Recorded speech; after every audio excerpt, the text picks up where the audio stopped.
beautiful people of the internet? It is I, Alex.slaney. Welcome back to my channel. If you're new to my channel, then hi. My name is Alex. If you like this video, definitely click the like button. And if you'd like to see more of me, definitely hit the subscribe button right down there.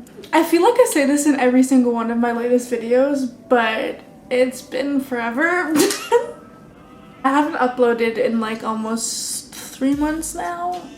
Not proud of that, but hi again. Today's video I'm excited about because I haven't done a disability related video for a while. I'm going to be talking about 10 things I get asked or told pretty much on a daily basis because I have cerebral palsy, I have hemiplegia.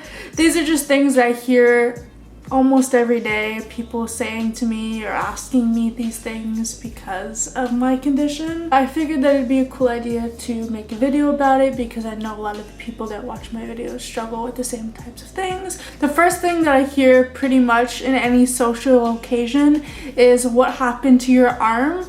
Usually it's when I'm wearing my brace. Most people wonder what happened because a lot of people think that I like break my arm or whatever. So what happened to your arm is something I hear so much, and then I have to do the whole spiel. If I know the person, then I'll explain to them. If I don't, then I'll just be like, I have weakness in my arm and I just have to keep it straight and to stretch it and I have to wear it. But if I know the person, then I'll explain in detail what happened. But usually if I know the person, they'll already know. Someone will ask me like, what happened to your arm? I'll be like, this. The second thing that I hear is, do you need help? This is like literally any day. Do you need help with that? Do you want me to do that? Should I do this for you? Are you sure you can do this? Cutting vegetables, opening something. Like, I've been living with it for 18 years, so I've adapted to a lot of stuff. Some things I still need help with, but personally for me, I feel like it like lowers my confidence within doing something because it's like, you keep asking me if I need help with something and it's like, I'm trying. I'm not incapable of doing it. Tying my shoes, but it takes me like 10 minutes to tie my shoes. So sometimes it's just inconvenient and I get someone to help me with that. Zipping a sweater up if I'm having difficulty closing something, opening something, buttering bread or toast, or just a bunch of things, like a lot of things that people ask me if I need help with, or they'll see me trying to do it and struggle and they'll be like, are you sure you can do that? Because like I'm holding a piece of bread in my arms like this and I'm trying to cut it and they're like looking at me awkwardly and I'm like looking at them trying to do it and they're kind of giving me the eyes where it's like, do you need help? But they don't want to ask. Cerebral palsy struggles. The third thing that I hear almost every time I'm in a social environment or if I'm talking to someone about it, they ask me if it hurts. Usually I say no, but then if I really want to go in depth, I tell them if I like move my arm or if I haven't stretched my arm in a certain way, then yes, it hurts. For me, it doesn't hurt. Like sometimes when it tenses up and I'm doing something, it becomes uncomfortable, but it doesn't really hurt. That's just for me. A lot of people who have cerebral palsy, it can be uncomfortable, more uncomfortable than it normally is for someone that just struggles with like a weakness. All different kinds of cerebral palsy. So for me personally, it doesn't hurt, but that is definitely something I get asked a lot because it looks like it can be very uncomfortable the way my arm is positioned, so it's understandable. Number 4, can you move it or can you like function with it? Like, can it work? I always tell people yes, but I struggle with it because I can move it. Like when I do this, I can move it, but I can do this as well, but I can't move my full wrist and it's difficult to function with, but I've always adapted to it. So I mean, I learned how to work with it. Yes, it moves, not in a way that I can really use it properly like other people would use their other arm to help them with things. And yes, it functions, but I don't really use it to function, if that makes any sense. Like, I use it when I need help with something else. I don't really go.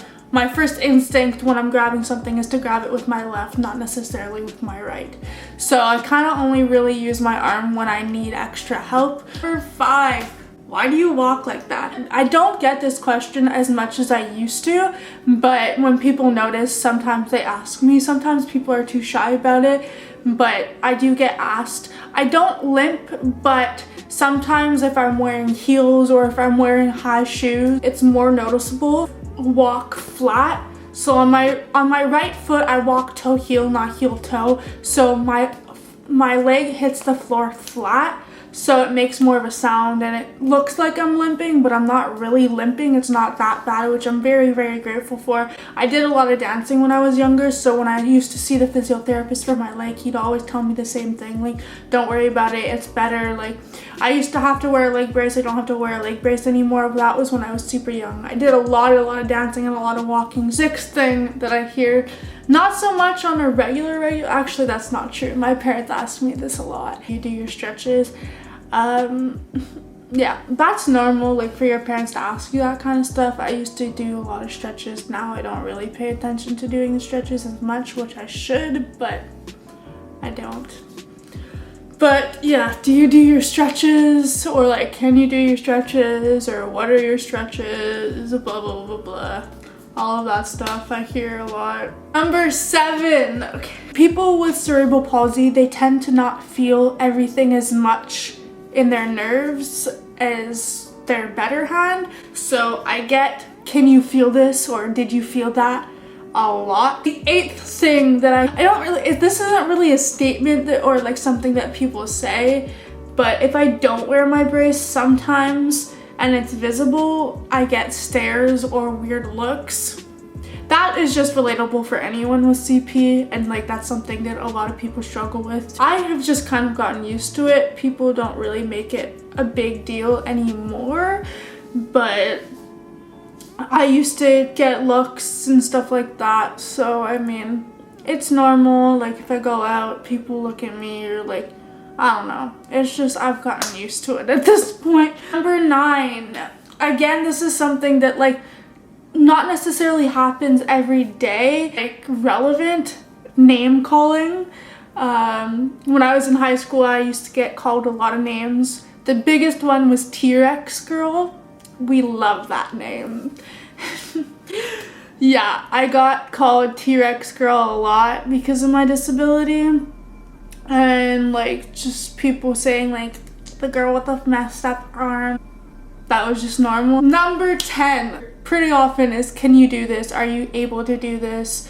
And it's usually if I'm having a conversation with someone about it, or I'm about to do something and they're like, are you okay? Like, can you do this? Can you do this properly? I hear that a lot. I missed you guys so much. I'm really, really happy that I'm back into filming, and I'm happy that I got to film this. So thank you guys so much for watching. If you like this video, definitely click the like button. And I just want to say that you are beautiful, smart, and awesome, and don't let anyone ever take that away from you, because that is you and that is who you are. Hope you have a wonderful day or wonderful evening, whatever time you're watching this, and I will see all of you beautiful people in my next video. Bye! 1, 2, 3